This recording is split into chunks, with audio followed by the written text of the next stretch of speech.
Assalamualaikum warahmatullahi wabarakatuh. Salam sejahtera. Kami dari kelompok multimedia di sini akan menjelaskan penggunaan 3D software dalam pembuatan digital close. Yang pertama, anggota kelompok kami adalah Hanifa Yasmin, Vanessa, Judith Regina Kongrawajaya, Beatrice Konsevani, Rosiani Hendriani, dan yang terakhir David Dwi Natalia Dumalang. Bahasan yang akan kita jelaskan adalah yang pertama adalah latar belakang, tujuan, manfaat, tahap pembuatan, kelebihan dan kekurangan, dan hasil realisasi. Selanjutnya ada pengertian dari digital close. Digital close merupakan sebuah teknologi yang diterapkan untuk membuat suatu pakaian digital. Mereka adalah representasi visual dari pakaian yang dibuat menggunakan teknologi komputer dan perangkat lunak 3D. Hal yang menjadi pemicu lahirnya konsep ini yaitu karena semakin meningkatnya konten style atau fashion di beberapa media sosial sehingga kebutuhan pakaian dan model terkini terus diproduksi. Selanjutnya ada latar belakang. Latar belakang, pada saat ini peminat fashion semakin hari meningkat dari tahun ke tahun. Hal ini menyebabkan sampah tekstil dunia juga semakin meningkat.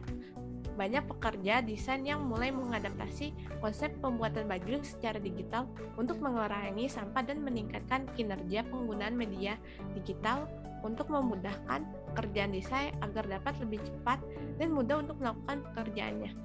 Dengan perkembangan teknologi perlu dimanfaatkan dengan baik dan salah satu pemanfaatan teknologinya dalam bidang fashion adalah dengan menggunakan 3D software dalam pembuatan baju secara digital. Pembuatan baju secara digital hadir menjadi jawaban kreatif dengan pemanfaatan teknologi dalam bidang fashion. Selanjutnya akan dijelaskan oleh rekan saya. Penggunaan 3 dimensi software dengan pembuatan baju secara digital bertujuan untuk satu, memberi informasi tentang penggunaan aplikasi software 3 dimensi. Dengan menggunakan software 3 dimensi dalam pembuatan baju, pengguna akan secara otomatis menerima informasi mengenai cara pembuatan dan penggunaan alat-alat yang digunakan dalam aplikasi software 3 dimensi. Kemudian, tujuan selanjutnya adalah mendeskripsikan proses pembuatan baju secara digital dengan software 3 dimensi. Adapun langkah-langkah dan tahapan dapat menjadi acuan untuk pembuatan produk hingga selesai. Selanjutnya, menambah produktivitas pekerja desain dengan menggunakan software 3 dimensi. Dalam mendesain baju secara manual dibutuhkan kertas, mesin cetak, pena, pensil penghapus, dan alat warna yang jika dikerjakan akan memakan waktu yang cukup lama. Apabila kita beralih pada software 3 dimensi, menggambar dan mewarnai produk hanya perlu dilakukan dengan komputer dan software 3 dimensi saja. Kemudian menciptakan berbagai macam desain dan pola baju dalam waktu singkat. Karena kita bisa mengambil template desain atau pola dan tidak harus membuat dari awal lagi dengan desain atau pola lainnya yang kita miliki, sehingga variasi hasil desain yang diciptakan menjadi lebih banyak. Lalu tujuan yang terakhir adalah mengurangi limbah sampah hasil produksi baju. Seperti yang telah dijelaskan di latar belakang tadi, bahwa sampah yang dihasilkan oleh industri fashion meningkat dari tahun ke tahun. Dengan menggunakan software 3 dimensi, kita dapat mengurangi sampah seperti bahan sisa, kertas, pewarna, dan lain sebagainya. Selanjutnya, manfaat akan dijelaskan oleh Vanessa. Yang pertama itu dapat menjadi solusi bagi pekerja seni untuk menciptakan karya yang memperhatikan lingkungan. Penggunaan software 3D ini dalam pembuatan digital clothes membawa manfaat tidak hanya bagi lingkungan tetapi juga bagi manusia, karena metode ini tidak menghasilkan limbah atau sampah seperti pewarna tekstil maupun kain-kain yang dinilai cukup berbahaya bagi keseimbangan ekosistem serta kesehatan dan keberlangsungan hidup manusia. Yang kedua adalah dapat menjadi ilmu baru sebagai wujud pengembangan teknologi di bidang fashion. Teknologi yang semakin maju mengambil alih semua pekerjaan di dunia.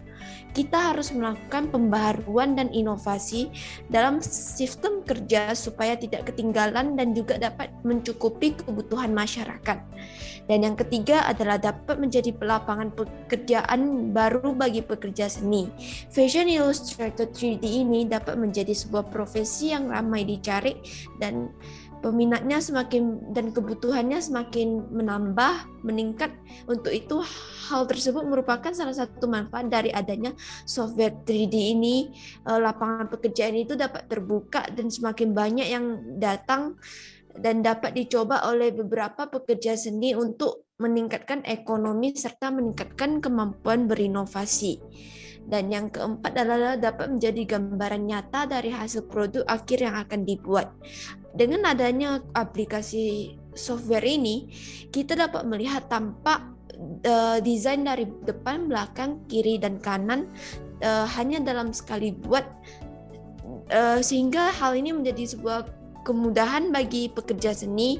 Hanya perlu mengerjakan sekali saja dalam satu desain, sehingga ini juga merupakan salah satu cara untuk mengurangi limbah. Dan juga dalam penggunaan kertas dinilai tidak efektif karena kita perlu mengerjakan satu desain dengan beberapa gambaran arah. Dan juga dapat mengurangi kertas seperti yang saya katakan sebelumnya, bahwa meningkatnya penggunaan pohon sebagai bahan baku kertas dapat ditolong dengan adanya aplikasi 3D ini. Karena jika terjadi kesalahan dalam mendesain baju, kita tidak perlu membuang kertas tersebut apabila kita menggunakan 3D software. Selanjutnya, tahap pembuatan akan disampaikan oleh Yudita. Dalam pembuatan baju secara digital, biasanya menggunakan software 3D yang bernama Marvelous Designer atau Cloud 3D. Karena software ini menggunakan metode fisik kain asli ke dalam pemodelan kain 3D, bahkan dapat membuat kerutan kain yang realistis. Tahapan pertama dalam pembuatan baju secara digital ini diawali dengan menyiapkan model 3D atau karakter 3D sebagai panduan dalam pola di dalam software ini. Biasanya model atau karakter 3D ini dapat diunduh melalui website yang menyediakan beberapa model 3D seperti free3d.com, Sketchfab, dan lain-lain. Tahap selanjutnya adalah menyiapkan desain baju sebagai contoh dalam pembuatan pola. Kita bisa mencari beberapa referensi dari sumber mana saja dan akan lebih baik jika menyiapkan mood board terlebih dahulu agar desain yang akan dibuat memiliki nilai dan arti. Kemudian dari desain tersebut dibuatlah pola baju yang akan menghasilkan sesuai dengan desain yang telah disiapkan. Selanjutnya menambahkan detail-detail seperti aksesoris, bentuk jahitan, kancing, resleting untuk mempercantik produk. Dan detail-detail tersebut juga dapat diunduh melalui website-website yang telah disebutkan pada tahapan pertama. Dalam hasil 3D clothes ini biasanya ditampilkan secara animasi bergerak ataupun diam. Dan untuk menghasilkan hasil tersebut diperlukannya teknik atau tools render image atau animation yang terdapat pada software tersebut. Selanjutnya kelebihan akan disampaikan oleh Beatrice.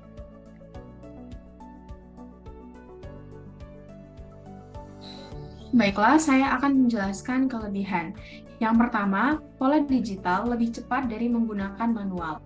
Karena yang perlu dilakukan adalah mengklik dan menggeser kursor sesuai yang kita inginkan. Maka pola dapat selesai dengan lebih cepat.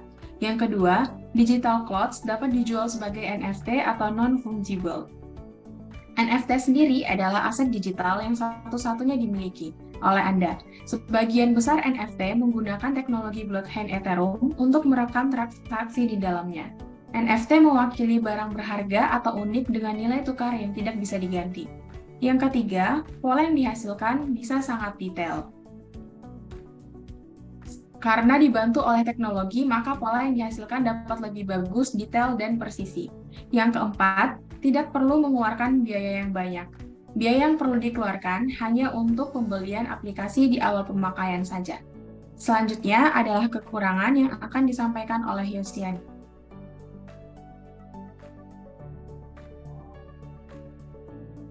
Terdapat 5 kekurangan dalam penggunaan 3D software dalam pembuatan digital coach. Kekurangan yang pertama, kemampuan komputasi dan grafis yang tinggi diperlukan.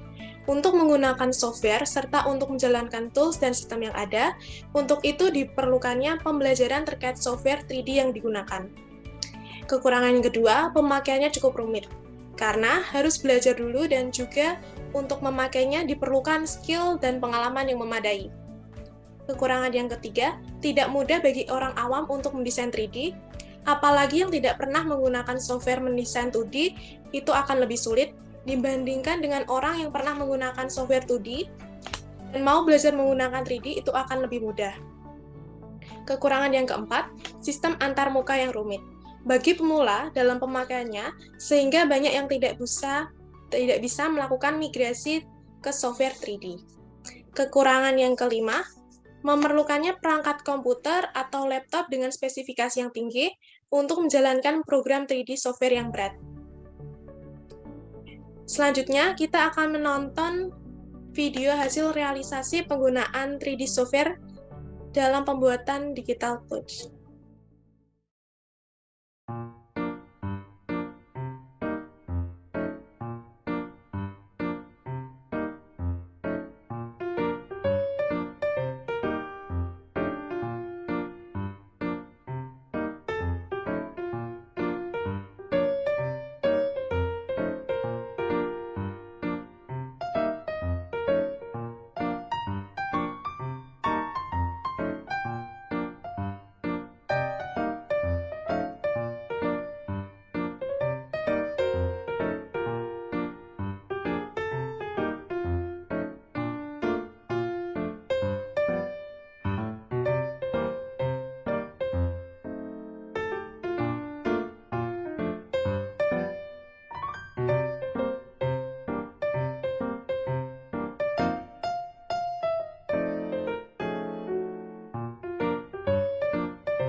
Sekian dari kelompok kami, kurang lebihnya mohon maaf. Terima kasih.